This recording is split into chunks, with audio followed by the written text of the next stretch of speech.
Today we will talk about scientific workflows. And now that you were already introduced to R and Git, we will be using those two things together for the rest of the course. So we'll talk about scientific workflows and a little bit of good practices for writing scripts. We will use our project to run a script, and that script will generate outputs, and we will commit that in the end of our class. So, a little bit on scientific workflows. So there's a lot of work on that area, a lot of work from people from computing science. And what we can learn from scientific workflows is a way of building workflows that are reproducible. And this is really good, not only for ourselves, but for working with other people, our colleagues, and even for working like with a community, for collaborating with people that you don't even know, but you might be interested in using a package, and you might be interested in adding a new functionality to a package that already exists. And there are ways of doing that, of collaborating, and that always is related to having a reproducible example or a reproducible workflow. So that's why this is so important. And we can, the ideal way of building a scientific workflows is to use script-based tools, such as R or Python, a version control system, and share methods and protocols in a way that people can actually reproduce what we are doing. And this is really good for like having everything open and open to review from the peers. And we will talk about a lot about this structure. So this is the structure of our project. Today we'll be working with the second script that imports data and do some things. And I will talk about the Git Ignore file today. We will add that today. And we talk a lot about like paths and good practices, because names and paths are really essential to having a reproducible workflow and having things clear. And the thing that we do when we are using the RStudio projects, as you already learned, is that when we open our project, RStudio already knows where we are, and we are working inside that project, and nothing that exists outside the project matters. And this is to avoid using those two lines of comments that I'm pretty sure that our users already did that at some point. So we won't use set WD, we won't use RM. This function removes. We are listing everything that exists in our workspace, and we are removing. And this is Jane Bryan. You all should know her. She's a lovely lady. She's part of the RStudio team, and she has developed a lot of packages. And there's an R conference called Use R. It's a famous conference, happens every year. It's super cool. It's open to R users from all levels. I highly recommend it. And in one of those conferences, she introduced this slide, and she talks a lot about scientific workflows and working in a reproducible way. And every time you think about doing this, remember of Jane Bryan, and she can actually come into your office and set your computer on fire because you're using that, and you should never, never use that. Do you have a question?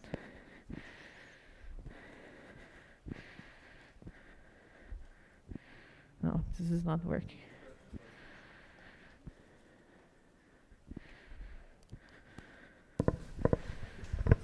What does the second command do?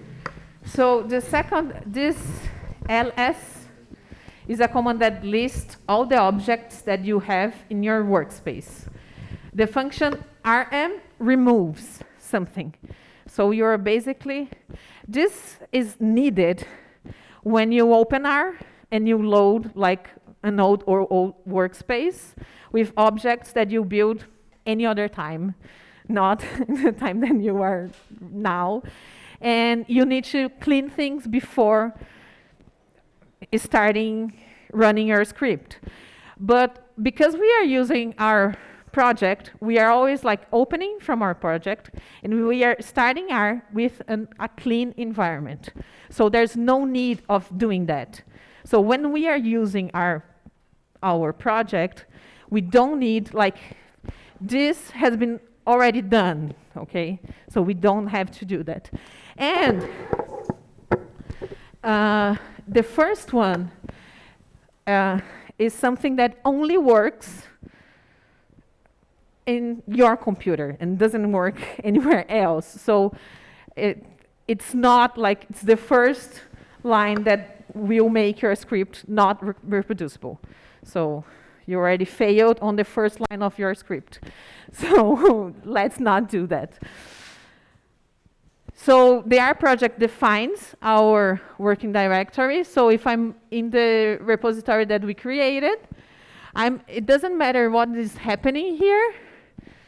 We are already here, and we have a lot of things. Now that we initialized our repository as a Git repository, you will see this Git tab here, okay? We'll see that today. And the magic of that is that like it integrates, like the project knows that this is a Git repository, and this helps a lot. So I will show you here. This is a code that this is in the script that we will run today. So I'm creating a figure here, okay? It's a species abundance curve. I will show that to you later. I'm defining some objects just to set the resolution of the image and the size of the image. And I'm creating here a directory called figs. If it doesn't exist already, I will create it. And then I'm creating a figure, a PNG figure, with this plot. So this is plot. This is an object that has abundance and the name of species. I'm sorting this to be from the highest abundant to the lowest abundant. And I'm plotting this. This is like plot definitions that I want to do. And I have to use like this PNG starts a plot device, and this dev-off ends the plot device. We'll have an entire class for graphics, and I will get back to that. But the thing here is that I'm plotting a figure, okay? But then I decided that I want to add labs in that figure. So my X and Y axis have names, because before they didn't have names. So I'm having like the X lab species, the Y lab is abundance. What happens is that like we have this interface, and now when I check this box, this is the equivalent of git add that we did yesterday. So I can run git add in my terminal, or I can just click here. And this is showing that I modified, this M stands for modified. So I modified this file, and this div, if you click here in this div button, it will open this window, and it will show us exactly what are the modifications, okay? That's the beauty of version control. So you know exactly what changed from one version to another.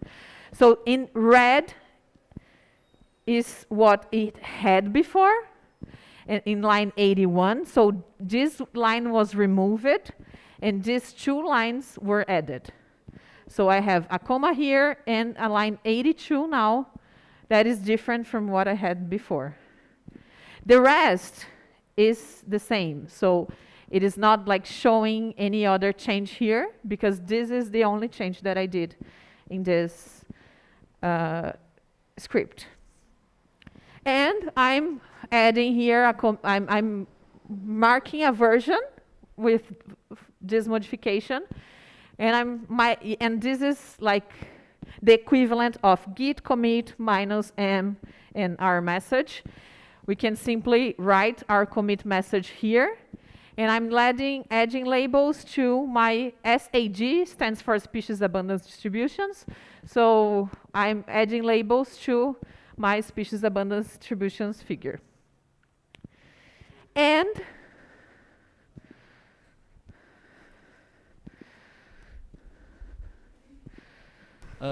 when you put the commit, I see in GitHub that it appears the message, right? yes. But it's not the same. It's the same to put just a message or something like I put like version 1, version 2, version 3, or what is the difference about the description and the commit? Version 1, 2, and 3 is what Git is doing. You don't have to say that because it's implicit that this is a new version. There's something called a release in Git. So once you have, like, this is important mostly for software development. But you imagine you're creating a package and you have the first stable version of the package and you want to mark that. You won't do that with a commit message. There's a thing called release. So you mark a commit, a specific commit that is like a checkpoint. I'm here, this is the first release of my package. I can show you that some other time, how we can do that. But for commits, it's important to have an informative message saying why you are doing this, okay? Or a little bit of a description. As you use, it becomes more clear, like the need of doing that, because like you start like checking the history back in the repository, and you are like, oh my God, what was like version 1? What I did there? So it's more important to say what you are doing. You can see. So this is not the most informative message here because it's clear that I'm adding labs. Okay. I can be better, but this is an example, and like we can always be more informative. And remembering that like there's no, I think that might be a limit, but in GitHub it will always appear like your commit message. So it helps if it's something short.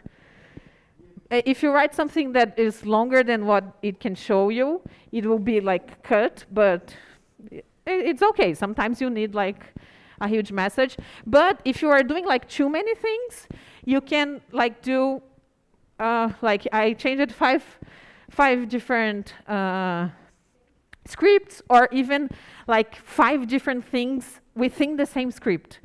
I can like commit specific chunks of code as well, okay? That is super helpful as well.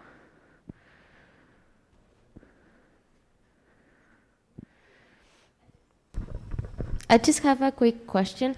I know that we are using the interface from RStudio, but it is a way in which I can see the difference between my versions from the terminal. It's a command to do that, or I can only see the difference in this interface? You will need an editor. Any good editor like Vime or Emacs or whatever editor that you like, you will have a diff mode. It's usually called a diff mode.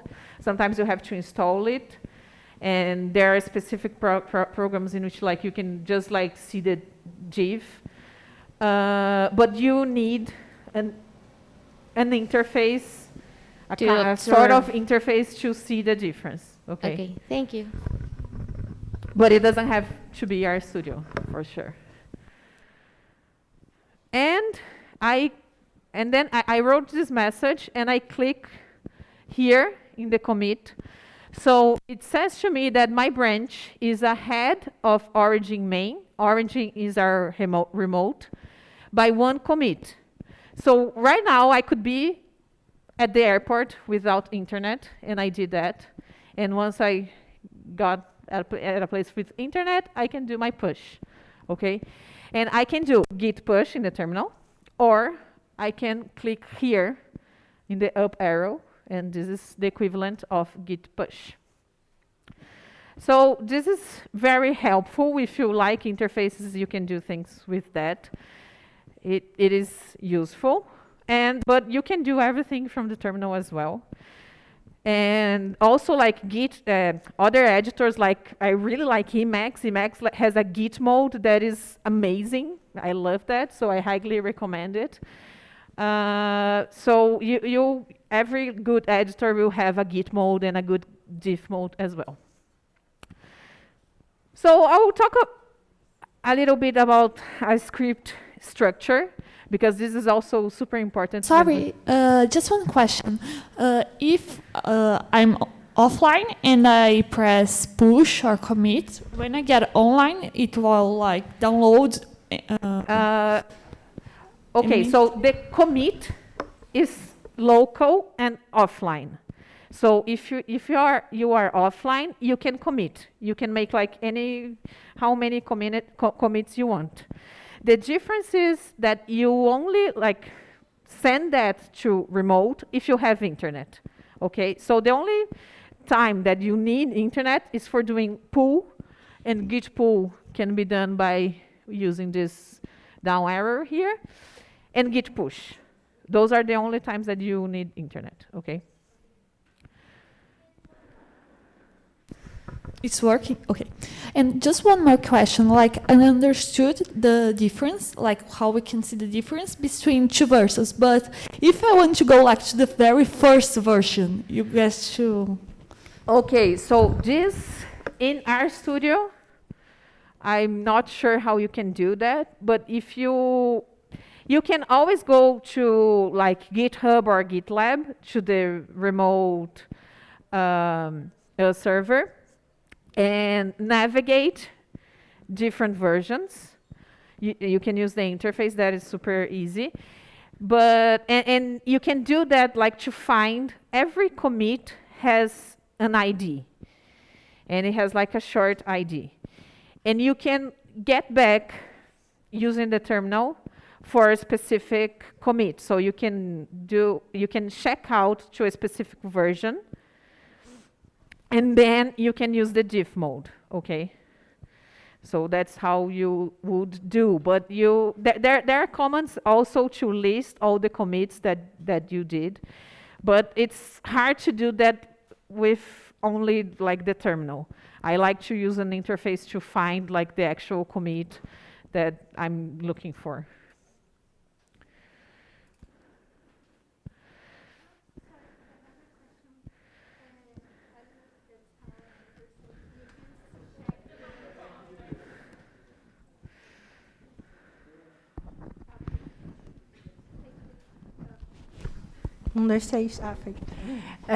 So you can, for example, check the difference between the current version and like a previous, I don't know, 10 times before, without having to go back to the version. I think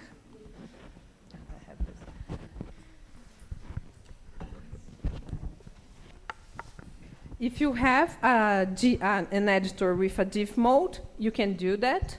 I think that inside RStudio, the only way of doing that is by going to the specific commit and then seeing the difference.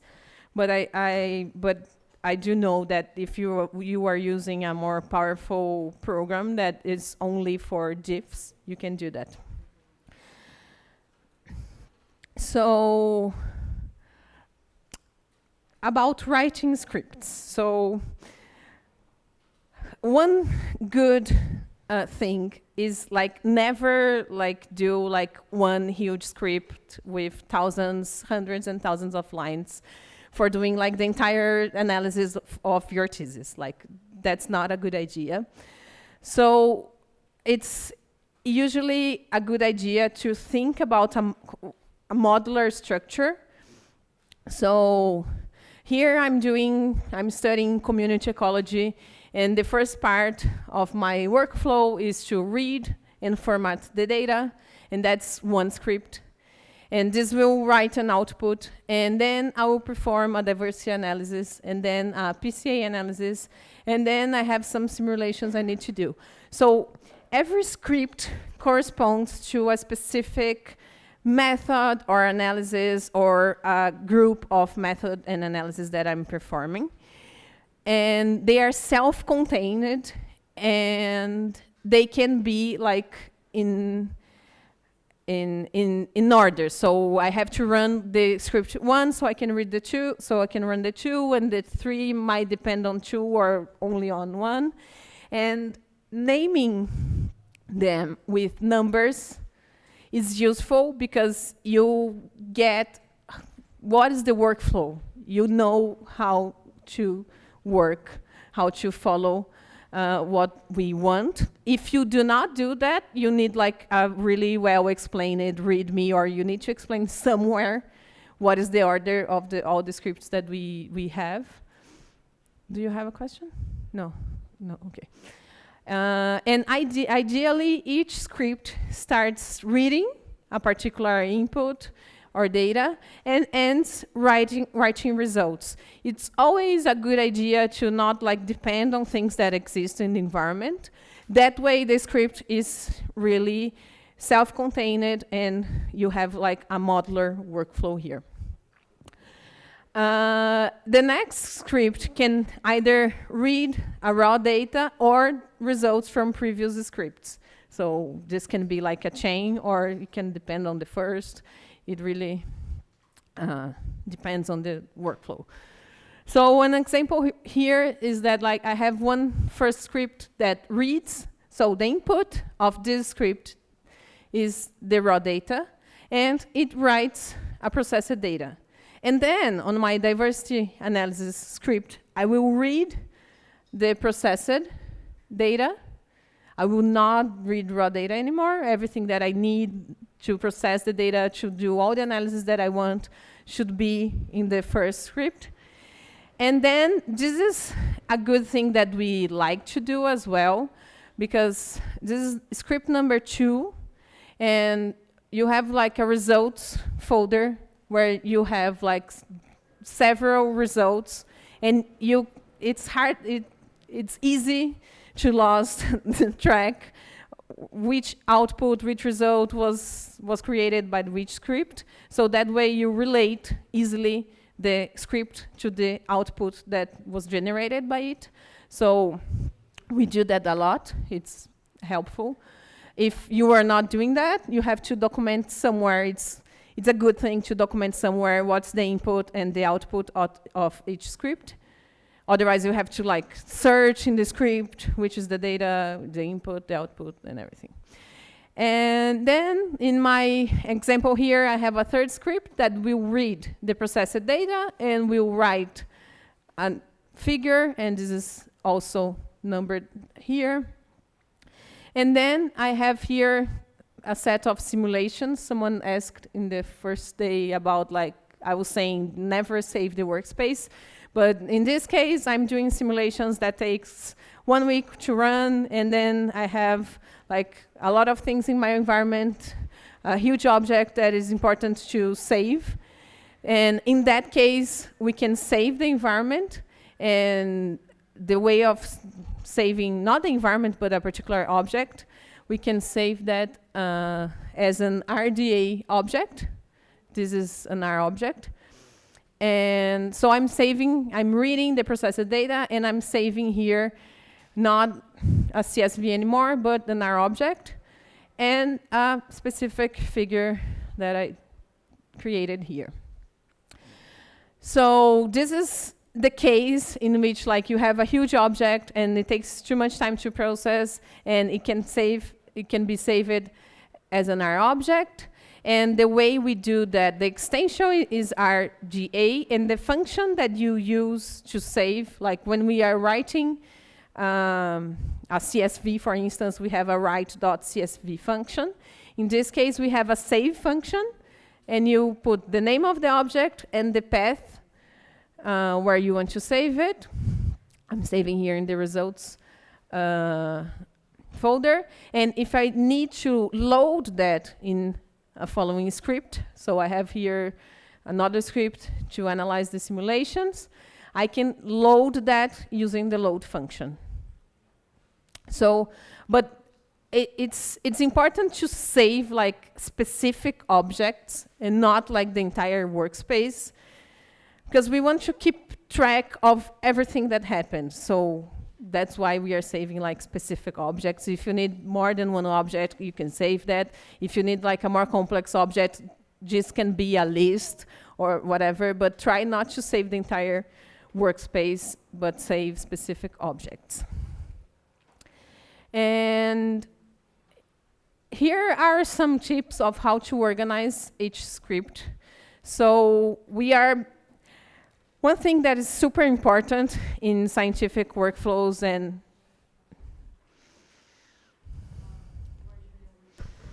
right?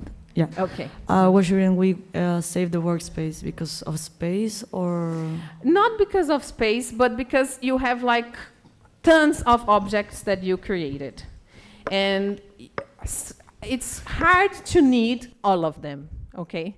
So you must be like concise and create like an output that will be useful for you in the next step. So even if you need like more than one object, that's okay, but it's really hard to like depend on everything of your workspace. So it's a way of being more objective of what you need. And if maybe I have an object that depends on other, should I like save both of them, or the last one like? You shouldn't have an object that depends on the other one, but if in your next step you will need both of them, save both of them. Okay, thanks. So in each script, and it's always a good idea to have a header containing who, how, when, where, and why. And this is metadata. And when we are talking about workflows and reproducible workflows, metadata is super important for that. So this is an example here. So this code is to replicate the analysis and figures from my science paper. This is from a group of people here. And we start with this, and the next part, we will load all the packages that we will need for the script. So never like do library in the line 400 of your script. Because you have, if I want to reproduce that in my computer, it's good to know in advance what scripts, what packages I will need. So always load the needed packages in the beginning of the script. And as we are always starting with an empty workspace, in the beginning of the script, we will reload or read the needed data. So we have here like an input file, an output file. We will read the input. We will check something in that data. And I will use here a particular function to generate a result. And in the end, I will write the result in the output file that I defined.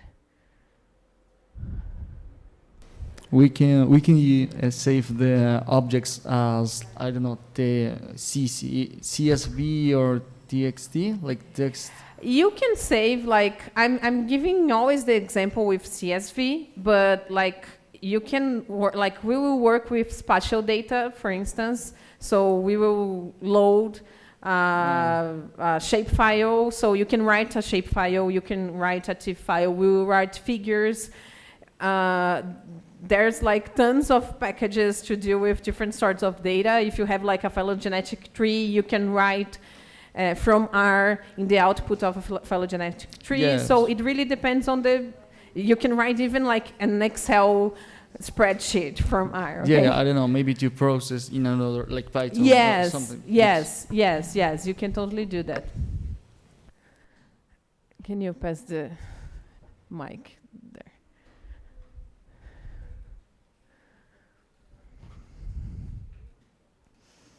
there? It is a question about good practice. For example, I have a function that depends of another function that depends of another function.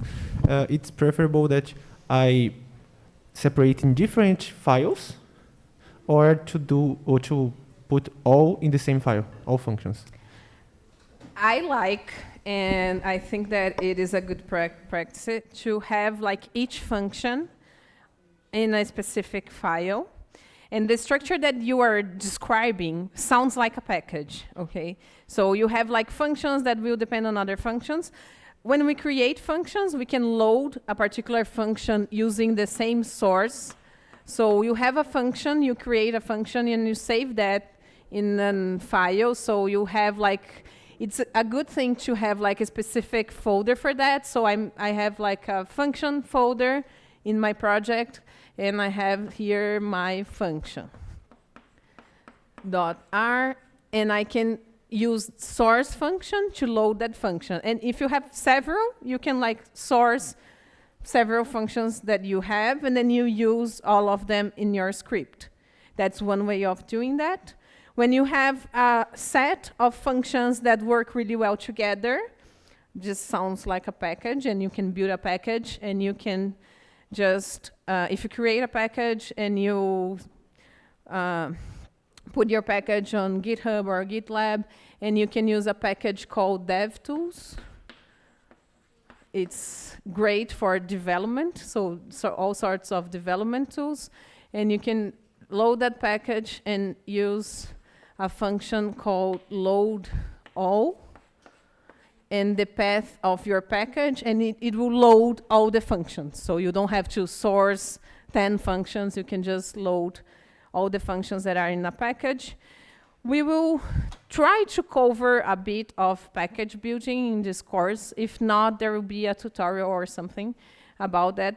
But I mean, the important thing is that the first step to building a package is having functions. So write a function, save that in a specific file, and load all the functions that you need. Oh. Okay, so I'm here. In each script, remember to have like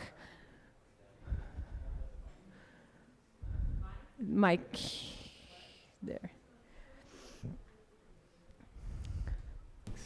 So for loading functions, we can source with a .r file. Yes. But does it work also with as an RDA object? Can I save a function as an RDA object as well? That's not a good idea at all. Okay. A function is a chunk of code, and it's better to save a function as a code and load that code. That's preferable. Okay, so follow-up question. So any type of object can be saved as an RDA, right? Yes. Yes, so that's the question. Yes. Anything. Yes, anything. Yes. You have like a TIFF file that is a raster, and you can save that as an RDA object. But you will need a specific, imagine that you save it like a phylogenetic tree as an RDA object. When you are loading, you have to have like you have to load the package that reads that kind of object so it can read properly. What's the definition of an RDA? Oh my God. And I ask that because I know nothing about how, essentially, so. It's, I cannot even, I can't explain, respond to your question because I'm not prepared for that. But I don't know what defines an RDA object. It's an R object that exists in your environment, and you saved that in that extension. Like a CSV is a comma separated value archive, but I don't know what defines an RDA. That's a good question. I can try to answer that next week. All right. And okay, so it's important when we define a variable that like we can always like change that, but try not to change that much. So sometimes like we just need a new variable or a new name, then it's better to create a new variable than keep changing the first variable that you created. And it's really important to comment every step.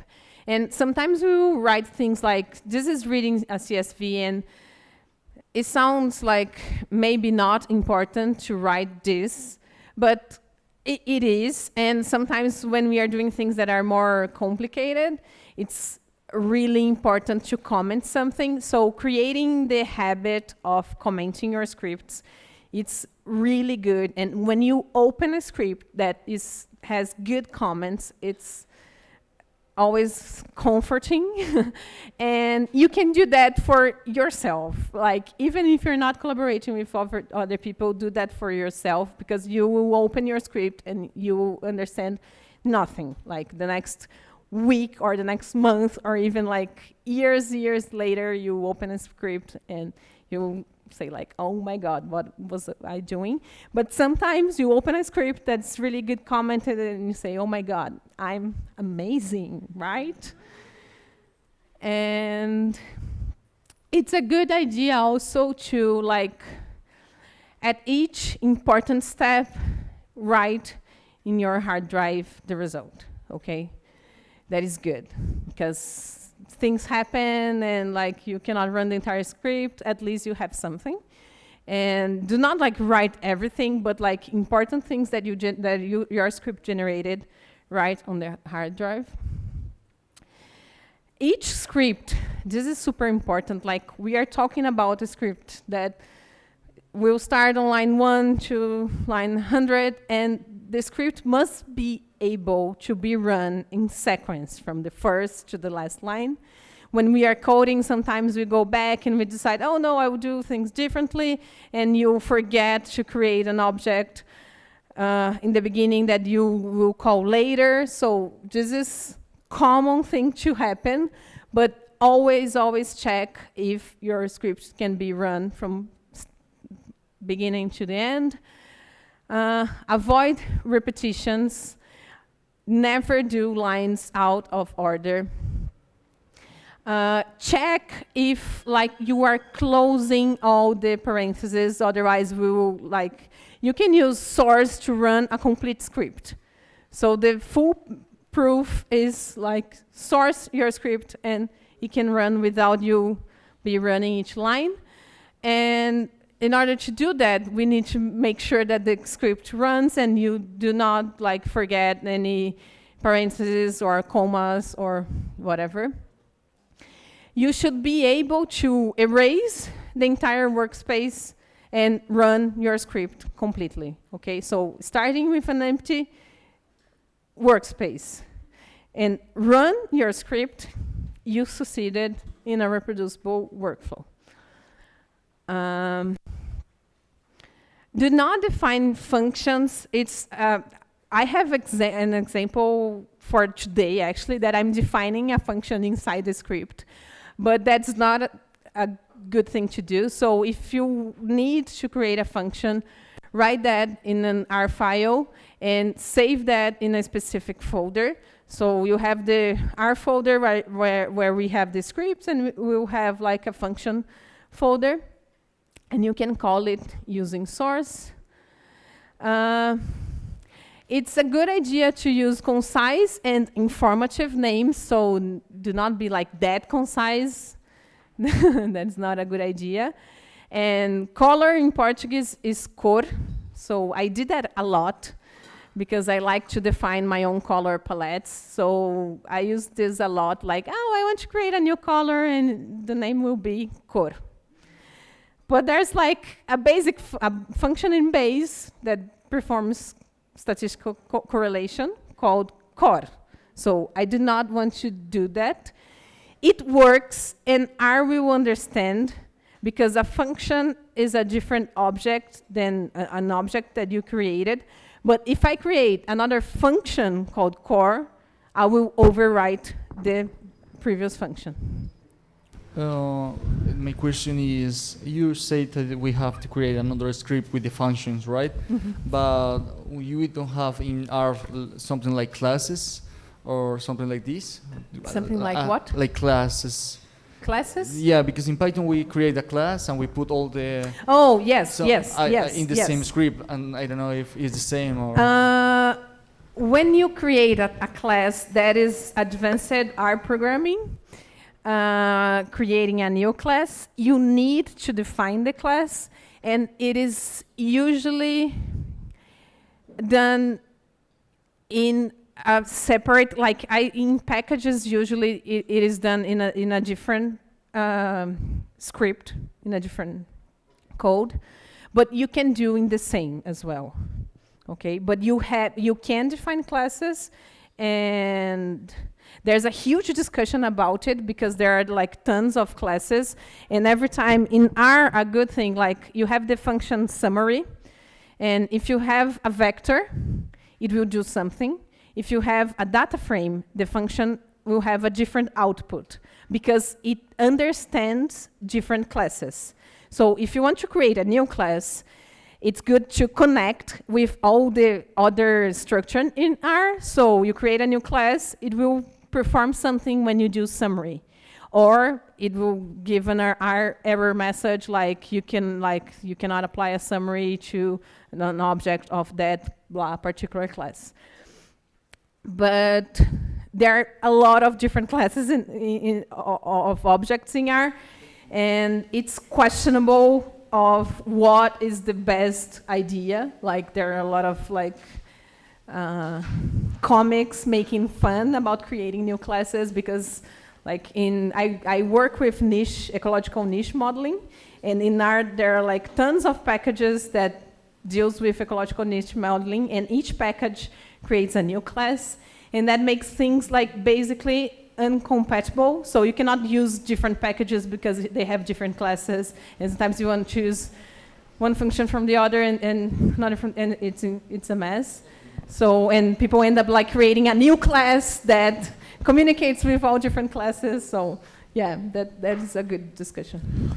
This function folder should be inside our project or not? Inside, yes.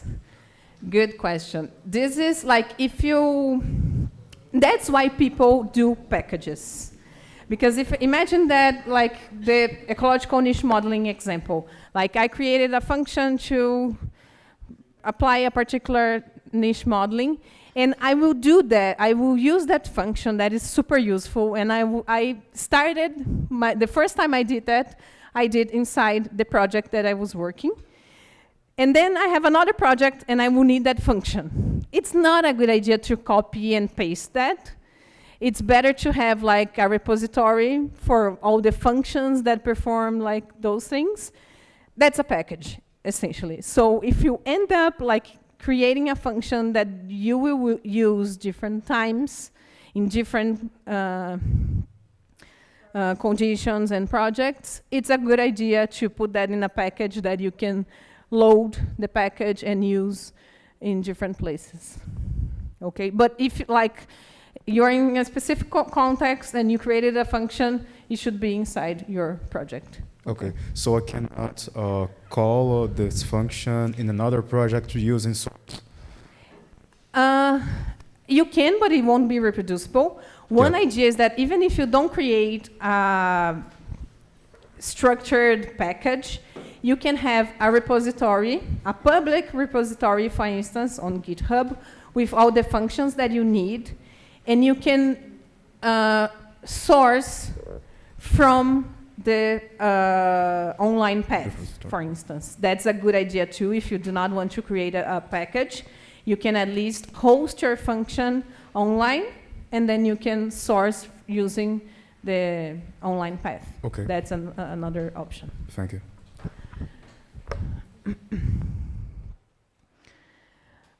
Okay, we were talking about function, naming objects, and a good rule of thumb is that if you copy and paste more than 3 times something inside your script, it is time to write a loop or a function, okay? We will see both of them, how they work, loops and functions. More than 2, yeah. I'm being like, this is like for beginners, okay? More than 2 is, yeah, I like that. But I mean, like sometimes I'm in a rush and I'm in my work and someone asks me something for tomorrow morning and I don't mind. I copy and paste like everything, and then on the next day I will have a lot of more work because I want to fix the mess that I did. So it's never like you were like, oh no, I'll be late. I won't care for that. It's not a good idea, never. Here are a lot of like other, when we say that like we like good practices, it's not something that we are inventing. So here are a lot of other references of like good practices for creating workflows.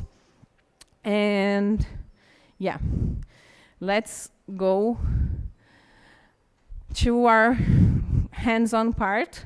So we'll get back to our project and we will need all the files that are here in yellow. We will need that in our project, the Git project that we created yesterday. I sent those files. I changed this file. If you already have that, please download that again, because I changed something here yesterday. And we will need this data, this Markdown file, and this script too. We will need all of them. I will do that together with you because I too need all of them. I sent them on Slack, so you can come here. I already have the data. I just need the script. So I don't even know how. Oh, here. So I will download the script and the RMD file. I will go to my project here, and I will basically copy the scientific workflows. The RMD must be inside the doc folder, and the second script must be inside the R folder.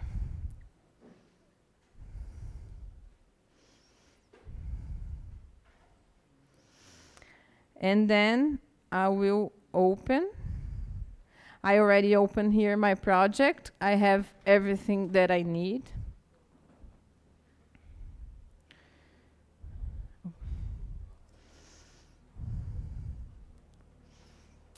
Oh, first I need to say something.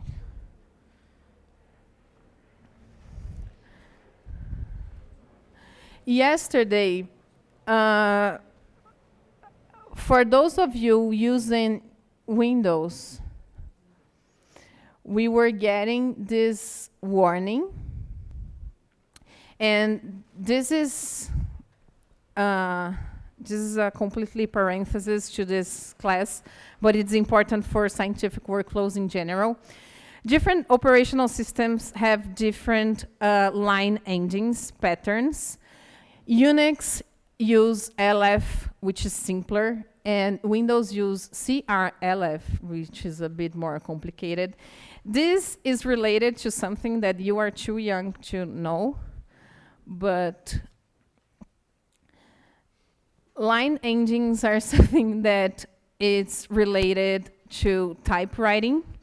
So when people used to write things before computers using this is basically a keyboard and a printer, okay? So you write here, it automatically prints there. But when a line ends, you have to do two things. First, row this thing here, and then you have to make sure that the thing that is typing, it's in this side and not this side. So CR is doing both of those things. So it rows. So it goes to the end, and the CR comes back to here, and then it rows. This is more complicated. Like, we do not need to row anything inside computers. Like before computers, we had like automatic type printers. And this is like legacy from that. But better operational systems adopt this simpler pattern. In RStudio, I already set the configurations. So when we are collaborating, this generates problems because the line engine is different and you are adding a different change, something that you did not do on your script, right? It's something that the operational system is changing the type of line ending, and you keep getting these messages because they are incompatible. So if I switch to Linux or Mac, it will switch back to a different line type, and every time we will be doing this. So it's not a good idea to be switching over from those two things. So it's good to set a pattern. So one thing that it's good to do is in global options, code, saving, line end. It's usually the default, the platform native, but if you are using Windows, it's a good thing to adopt the POSIX, LF, and then apply, and then okay, this is already set, but still Git is trying to convert to the default of my system. So what we will do if you are having this warning, we will change that in the Git global configuration. So this way, we will type in our terminal git space config space -- global. This is the core auto CRLF. We should set that to false. So if we are using Windows, we will do that. And here there's a link with an amazing, like the best explanation that I've ever seen about line endings in this link.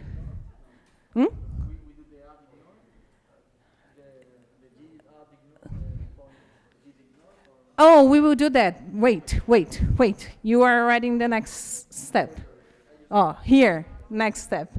But we should all do that. This is on the slides. It's advisable to do that now before everything.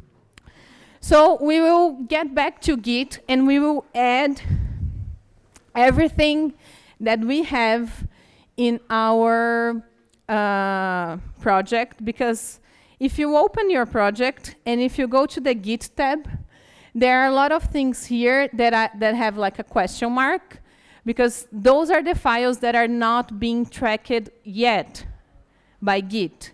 And we will make Git track all of those files, okay? So the first thing that we will do, if I type Git status here, it will basically say what I'm seeing here. So I have untracked files. That's why we have this question mark here. And the Git Ignore, this file, it was created automatically by RStudio because it does that. It understands that you have a Git project now. And those are standard files to avoid. Those are hidden files that are related to our project, and we won't control changes on these files, so this won't be on GitHub or GitLab or whatever. We can comment this script using hashtags, so I like doing that. I like commenting, so I will do that. Here you can do, here is our files to avoid. We will run a Markdown script that generates an HTML script, and I do not want to add that on GitHub as well, so I will avoid adding HTML files, and I will use here this symbol and dot and HTML, and this will avoid all the files that have this extension in my entire project, okay? I will save that. And here on terminal, the first thing that I will add, first thing, we will do Git Pull, just to get used to do that. We know that we didn't change anything, or maybe you did, but I will do Git Pull. It's already up to date, okay. This is harmless. Then I will git add dot git ignore. If you hit tab, it will autocomplete. So git add git ignore, enter. If I refresh here, git ignore has been added, okay? I'm doing here using the terminal, just so we can get used to the commands. So I will add the git ignore, and now I want to add all the other files that I have here, okay? Let me just see something. I might have to, yeah, this shouldn't be here.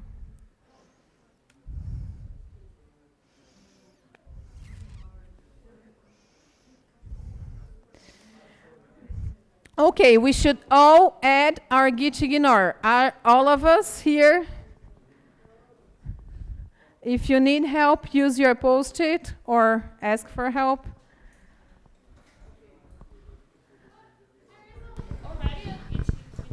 No, the file exists, but it's not being tracked by Git. I have a question about the organization of the directories. You said that we should download Status, the directory that is in Slack, and then substitute it inside? Yes, yes, yes. Okay, and the same for importing data, .r? Yes. Okay, so 2 substitutions. Yes. Okay. Yes, the importing data, and yeah, we all should have now files that we need to have.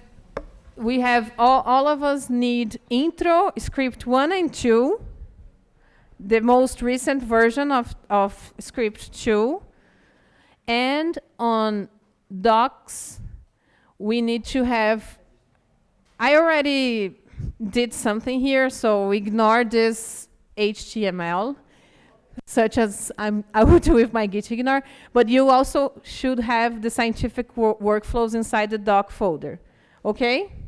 Do we all have that? Okay. So now we will add all the other files that we have, okay? I won't be adding file by file. One way of doing that is using git add space dot. This will add all the files except the ones that are being ignored in my Git Ignore file, okay?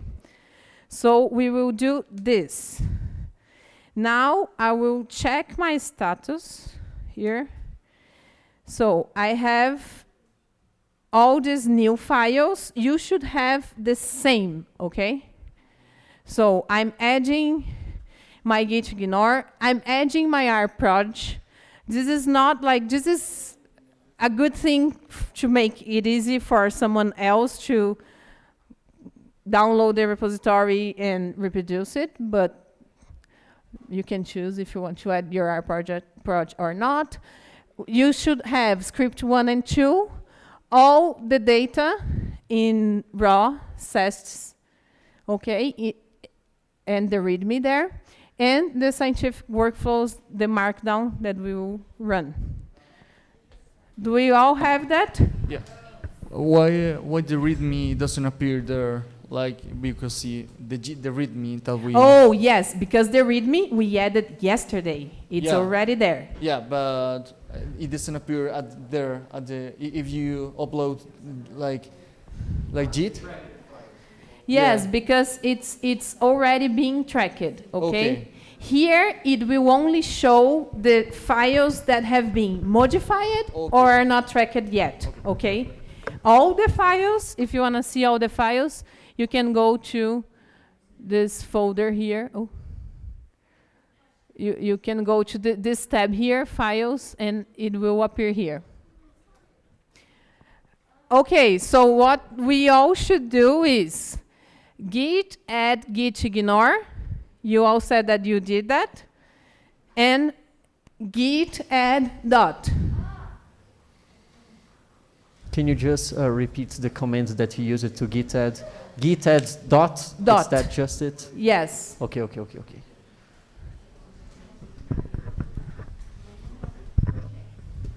How do I see all the files that are in Git? Because it's only showing like the yellow ones in here. You can refresh. Just refresh? Yeah. Sometimes it takes a while to our study to understand what we did. You can refresh here, and it will probably be, you'll see the same thing as I am seeing.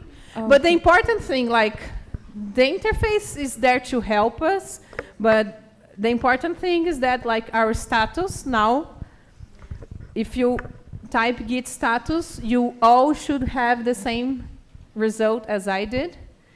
Do we all have that? So,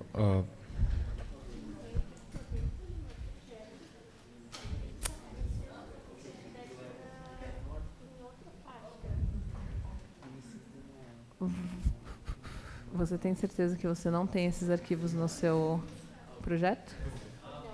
Cadê aqui? Vem aqui, ó, no seu... Clica aqui, ó. Você não está abrindo o projeto que está no... Não, fecha esse. Aqui no cubinho. Isso. Você está na pasta Downloads dentro do seu projeto. De fato.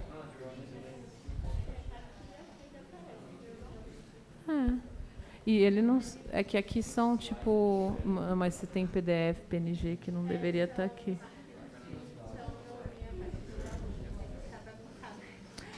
Não, pode de download de todo mundo, tá.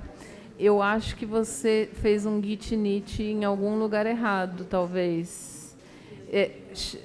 Escreve git status aqui, você tá com... Ou é uma coisa maluca da interface. Seu status está bonitinho. Eu acho que é uma coisa maluca Faz o seguinte, fecha o RStudio e abre de novo. Vamos ver. So... Are we all here?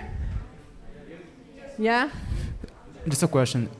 Should we always add first the Git Ignore to tell the system what to ignore, or we can do this? We can do that anytime, but it's important, like, sometimes, like, I use usually Linux, and if you open something in OpenOffice, you have, like, a lock file, like, you have, like, different systems with hidden files. Yep. That sometimes if you do like git add dot, and sometimes you end up like adding things that you don't want. Okay. So I like always starting a repository with a git ignore. It's a good thing to do, but you can do that anytime you want, and you can like delete things and then add your git ignore, or sometimes that Okay, happens. and for Git Ignore to work, you don't need to commit it. You just need to add it. Exactly. Okay. Because here I asked to avoid the HTML, and I'm not adding it. Okay. Às vezes é interface. Ok. Sara, here, I have one. Mike? Can I ask okay. first, because I already have it? Yes. So how do we create a Git Ignore, because it's already in the file? Okay. You can create any file. You can go like here, like open. It can be like R script, whatever, and you save with the extension .gitignore. In Git, when we create a repository on Git, as it asks if we want to add a README, it will also ask if you want to add a Git Ignore, and you can add already, and it has patterns to avoid, so it has like RStudio pattern already, and you have the same Git Ignore as this one, but you can like just create from scratch. What's the difference between push and commit? Or there isn't a push? Yeah? No, there's pull and push. Pull is when you are like bringing things from the remote to your local, and push from your local to remote. And commit? Commit? Yeah. Commit, it creates a version. So commit is the thing that you do offline inside the airplane. Pull and push you do when you have internet. Let me just help them, because they are having some issue.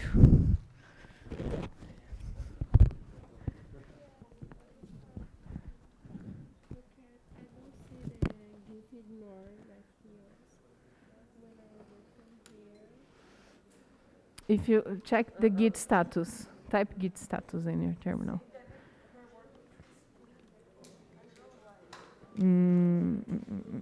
You already did your push? You hit there? Yeah. Yes. And that's why. You are already advanced on the next step. You can open your GitHub and check if it is there.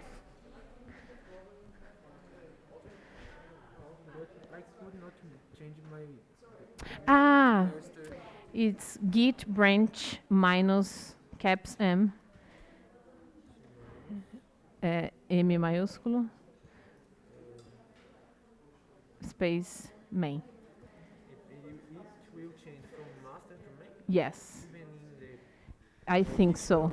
You have to commit that later. Yeah, but let's to push that. Yeah. Perfect. Okay, you can close and open again, because sometimes RStudio does those things. Let's see if it worked. If not, we can do that in a bit. Okay, let's go, because we have a lot of other commits to do. We will not push already if you did. Okay, let's push already, because some of you already did that. So git push, origin, main, or simply git push. Or you can push using the arrow.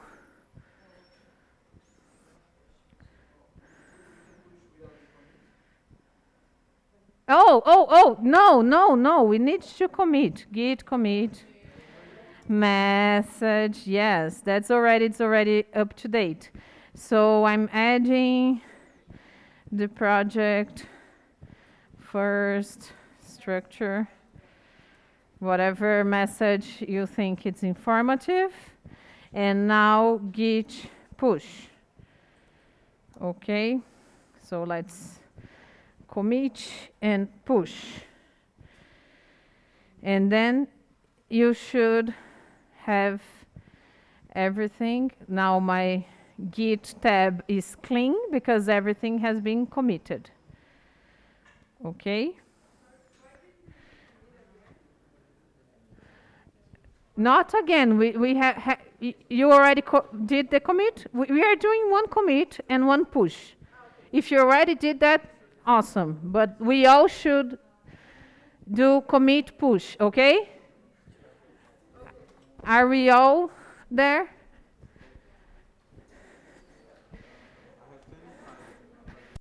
Because I changed it to main, but it said your current.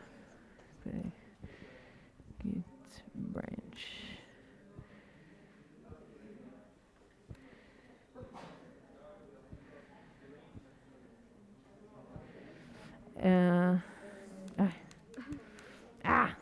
deu alguma coisa ruim.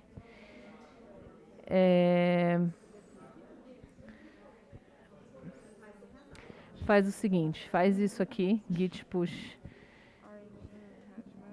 E depois Git... Tá bem devagar. Okay, so now we will open. Guys, let's focus because we are behind the schedule, so we all should git commit, git push, okay? Awesome. Now we will run on our script. We'll do that together. And we will generate outputs, and we will commit the outputs. So I'm opening this important data script.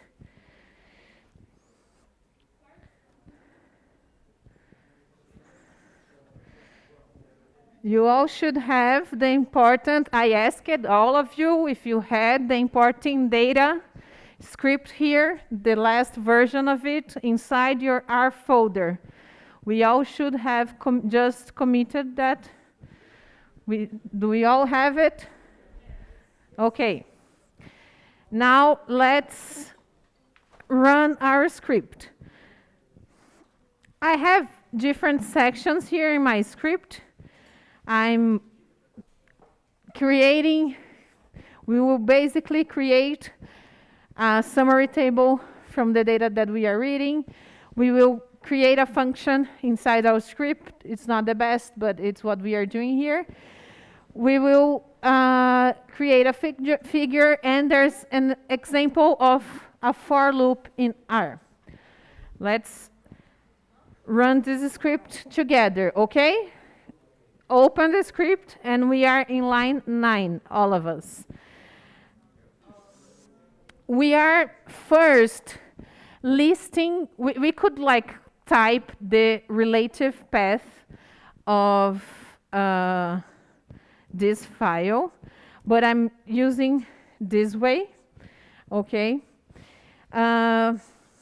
This will list all the files in the path data raw status that ends with this $, means ends with CSV. So I'm searching for all CSV files inside that path, and I'm asking to return the full names, okay? And now I have like 5 different files here. We will be using this data set. It is a plant community in Algeria, and it have data of, this is a community matrix, species sites matrix. This is an environmental table, a table with environmental variables, measures of environmental measures. This is a table with species traits. This is a table with the coordinates of each site, and this is the species list, okay? So I want to name them, and I'm using here several functions. If I ask the base name, let's run the first line. And if we ask, what is the base name of this, I will get the short name. And I want to create a vector with these names without the .csv. So I'm using this function called gsub to replace CSV for nothing. I have to use this fixed equals true because dot is a regular expression that means everything.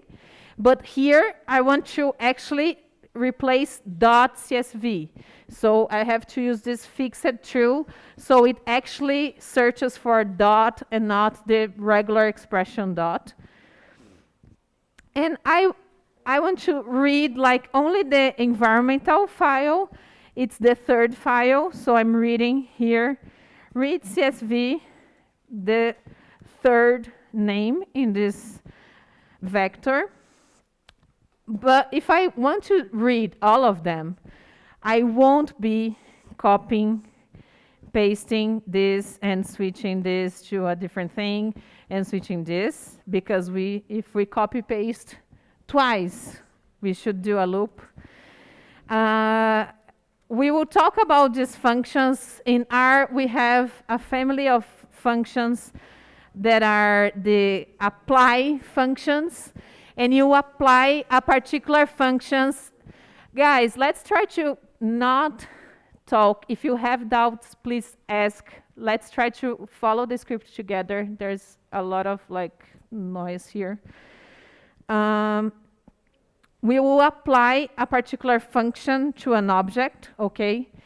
These functions work, this L apply will create a list, okay? So we are taking this vector and we applying to every element of this vector the function read CSV, okay? That's what we are doing here. We could do a loop for that, but lapply function works really well. So if the task is simple, it's better to use that. So we are applying to all the elements of this vector the function read CSV, and we will create a list with that.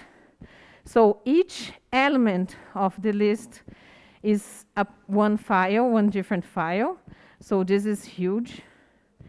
The third element is the environmental table. Here I have another table, the coordinates of each site. So I have all the data in my data list, and I want to name that with the vector that I created here. I have to create first, obviously. And I want to name the list that way. So the length of my data list is the same length as my Status files. Okay. If I want to access a particular object, I can use $ and the name of it. So head data list envir, I will check the header of the environmental table.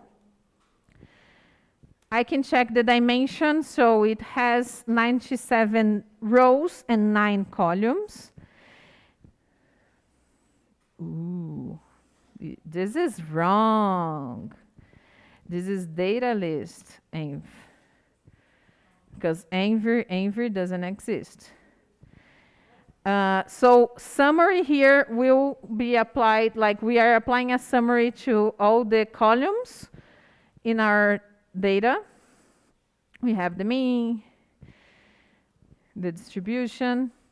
Okay, I want to create first, my first output is a table with the mean and the variation of every environmental variable. So if I want to do I want to know the standard deviation of clay, it's 0.15. I want to have the mean and the standard deviation for all variables. I will use again the apply function.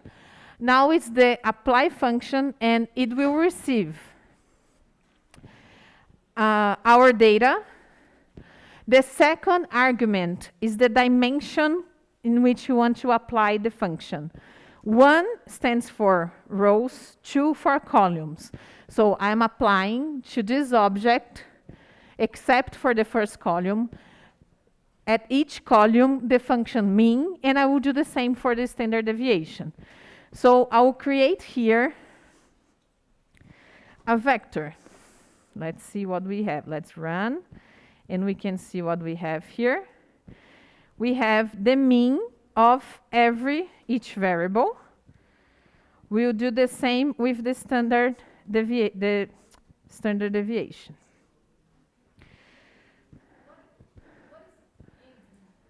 Envir is the name that I gave to my table. Okay. Envir, I created here an object called envir. I'm reading the envir file. It's the environmental file. It's the name that I gave, okay? And I'm like, this is the way I name things. It works for me. It's a good thing to create your way, and if you're using dot, stick with dot. If you're using underline, stick with that. I want to calculate the standard error of my metrics, okay? That is a function that doesn't exist in RBase, okay? So I'm creating here a function that will perform the standard error for a particular vector. So it will receive x here is a numerical vector, and we'll do, this is the standard error, this is the standard deviation divided by the squared root of the n of your sample. This function is like a function in math, or is a function in R? Like, it's a function in R that is also a statistical function. Okay, so it's f of x here, and you're creating. But this is, yeah, this is an R function, okay? It can be a mathematical function, but it is not in this case, okay? X is the name of the object of the argument, actually, okay? The first argument is X, okay? It could be vector. It could be anything that I decide, okay? But if I use vector here, I should use vector here and here. We just need to be consistent. But this is, so this is the function that I'm creating, and I have another argument. This is a logical argument. The default is false, and if I'm asking if this is true, I will round the output, okay? These 3 dots, this is advanced content, okay? But you are already prepared for that. I'm using a function inside my function, okay? Round has its arguments, one of them being digits, okay? If I use round,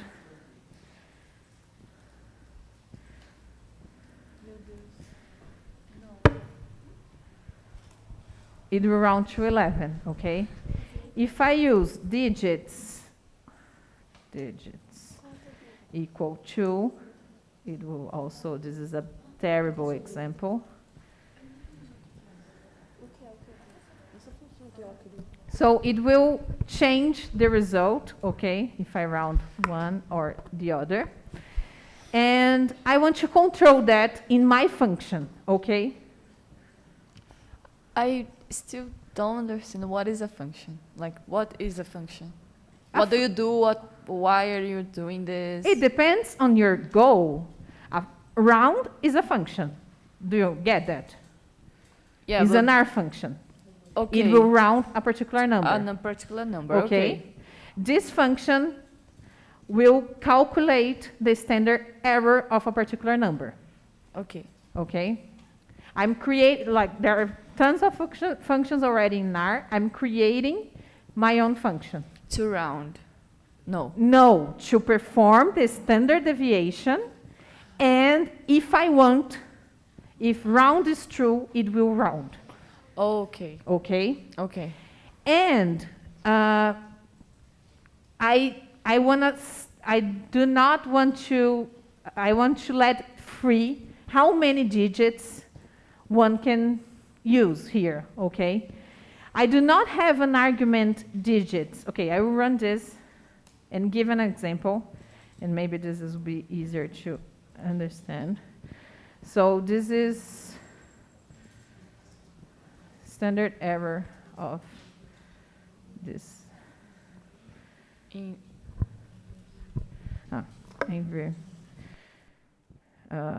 Silt. If I use my function like this, it will get this, I will get this result. If I use digits equals round equals true, it will use the default. I want to control the digits. I can add, because I used those 3 dots here, I can use in my own function any other arguments in the round function, okay? That's a way to set like free which arguments of the round function, the function that it is inside my function I want to use. So I can use digits equals 3. And I get this, okay?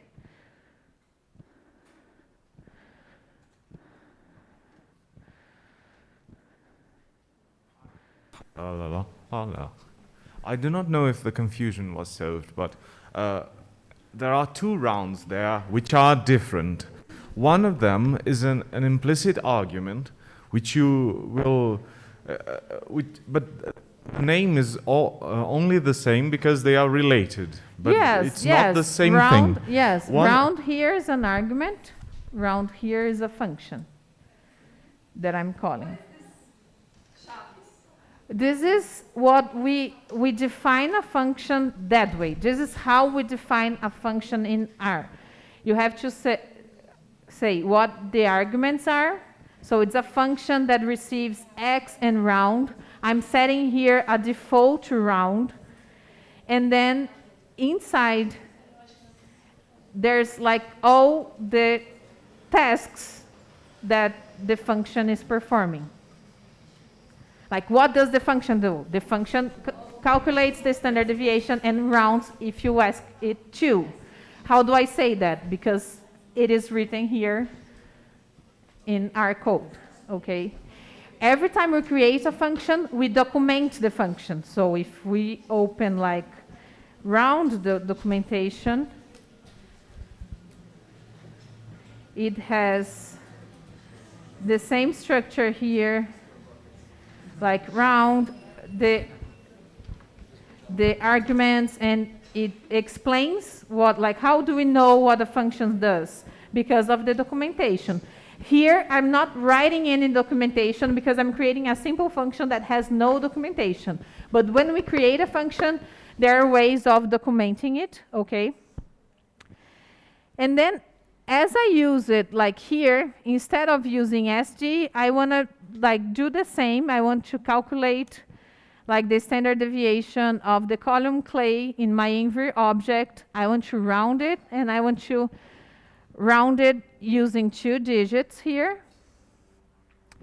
And I will create a vector with the standard deviation. I'm applying the function standard deviation to all the columns of my env except the first, because the first one is the number of each site, so that's why I'm removing it.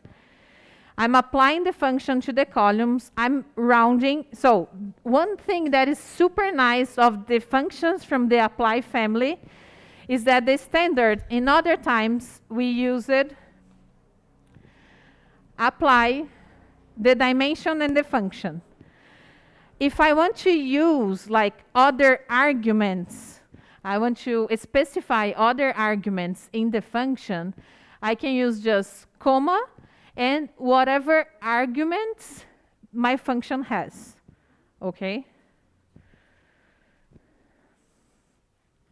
And now I'm creating here a table. This is my summary table. This is what I wanted. So I have 3 columns here, the variables and the mean and the standard deviation. Ooh, I have to create all of them. And I have here my environmental table. So I have a table with the name of the variable, the mean, and the standard deviation. Standard error.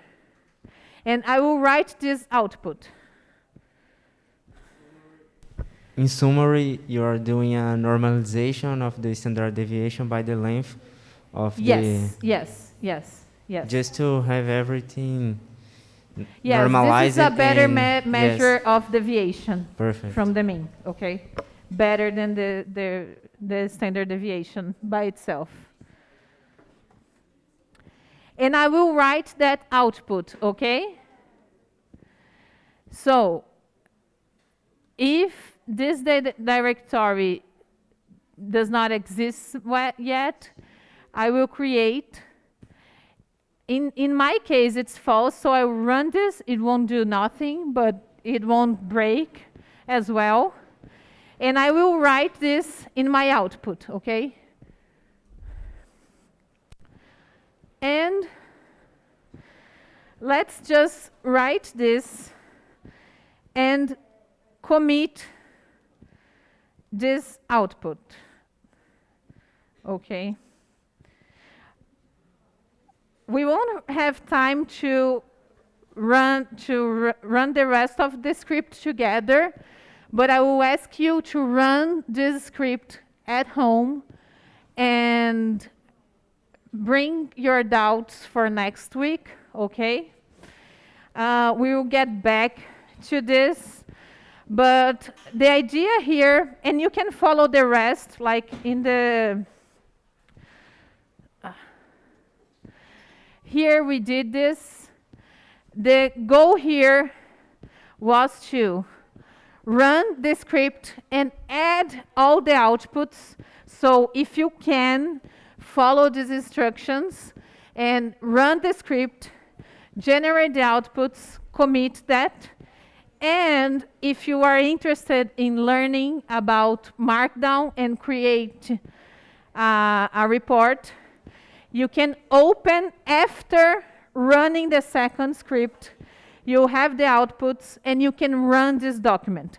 This document will load the outputs that we created and it will write a report. So I will just run everything here. I have both outputs. What you will do will be open the RMD and you can click. This is a Markdown file. We will explain later how to code a Markdown file, but you can only need this thing, this document. And this is the Markdown file that we created. This is a report of, imagine that is a data analysis script. This is a report that it is written here. So those numbers here are based on the table that, like, I'm counting how many species, how many rows are in a particular table. So this is not, I did not wrote 57. I'm getting this number. I have our result table here, the variable. This is not working well. Sometimes something went wrong here. And this is the figure that we are creating. This is the species abundance distributions of all species in the community. I added here even the name of the species. And that's an example of how to create a workflow. The idea is that you do not like run code inside your Markdown. Do not like run an analysis here, but run your analysis in your scripts, generate outputs, and then you can load the outputs in a report or a manuscript or whatever. Here we have an example of a modular workflow.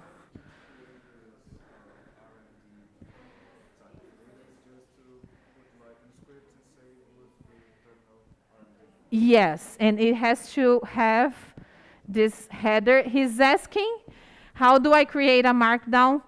You can go to File, New File, Markdown.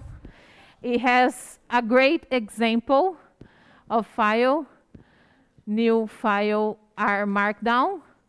It comes with a basic example here, and it teaches you how it works. So it is basic Markdown with chunks of R code. This is a chunk of code. And you can choose if the code will be appearing in your report or not. So this is how we are doing our slides as well. So every time you see some code here I don't have any code, I guess. But if you see some code inside a slide, it is because we have a chunk of code that is appearing there. Okay? Yes. Well, then you have to use like LaTeX or whatever, or any other tool. But you can, like, the output is set to HTML, but you can write like a doc, you can write a PDF. There are different outputs that you can use. Even LaTeX, you can like create a Markdown and write that as a LaTeX. But if you want to write LaTeX, just write LaTeX. It is better. But yeah, that is just to show you how we can work, like build a scientific workflow. So this is a demonstration of how to do that. So please follow the script too and try to render the Markdown. If you have, I'll send you the instructions on Slack, but probably you have to install packages that are not listed, mainly knit-r and r Markdown. But I will give you the instructions on Slack. Okay, knit-r, right? Because it's terrible. But yeah.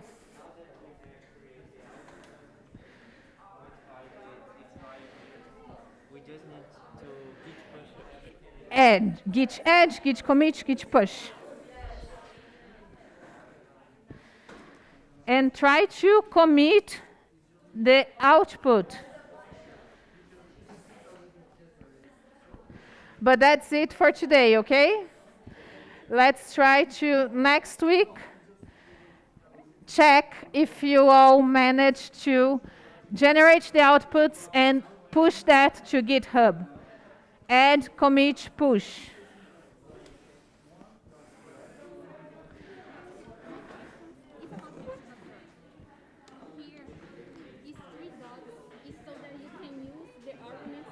Yes, exactly. No, this is like, you can use the 3 dots once in a function. So you have to choose which function, like if I had like other function, like square root, for instance, I cannot add like 3 dots for that too, because it's confusing. So this is just to say that I'm using any arguments of that function. So this matches with this, okay?